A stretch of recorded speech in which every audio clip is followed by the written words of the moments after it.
Good morning, everybody. Welcome back to another Morning Musings.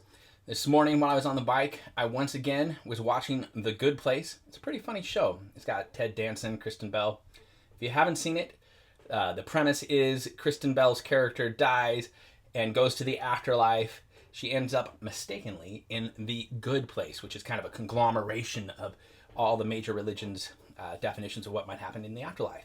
Anyhow, in today's episode, one character had to make a choice. Only he couldn't make a choice because he was racked by doubt and he was weighing the pros and cons of each option.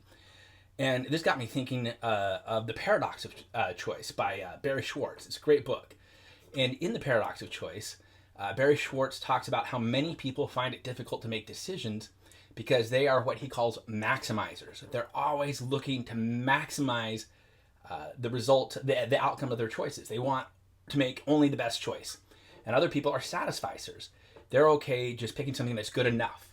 And Schwartz says that in general, satisficers tend to be happier than maximizers because they don't spend so much time trying to find this perfect option, which may not exist. And in fact, maximizers, when they do make a choice, often are filled with regret because they think, oh, what if I had picked the other thing?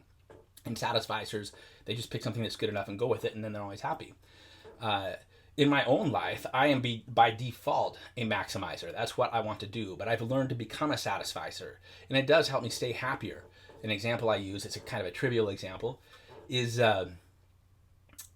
menus in a restaurant. It used to be that I would pore over the menu, try to figure out what's the best dish here, what's the best option.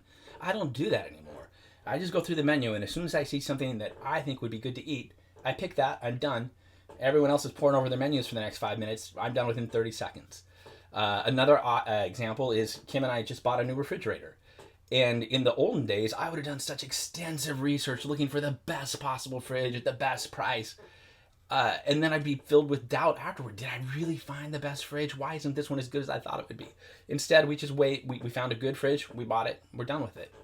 And then a final example is Kim and I like to rent Airbnbs when we go on vacation. And Kim will spend a lot of time trying to find the best Airbnb. Which one is the best for our needs? Which one allows dogs? Which one has a hot tub? And the search never stops because there's always the possibility that there's a better one out there. Whereas I've learned that as soon as we find one that meets our needs, let's just rent it and go. It works fine. So I guess what I'm trying to get at today is when you're faced with choices, yeah, sure, you should do some research. You should make sure you're not making a poor choice. But don't try to make the perfect choice. You'll never find the perfect choice. And you might end up regretting it, thinking, oh, I could have had a better option someplace else. Like Barry Schwartz says, it's okay to be a satisficer. It's okay to pick something that's good enough. If it solves your problems, pick it and move on. Don't get bogged down by the paradox of choice. That's it for today. See you tomorrow.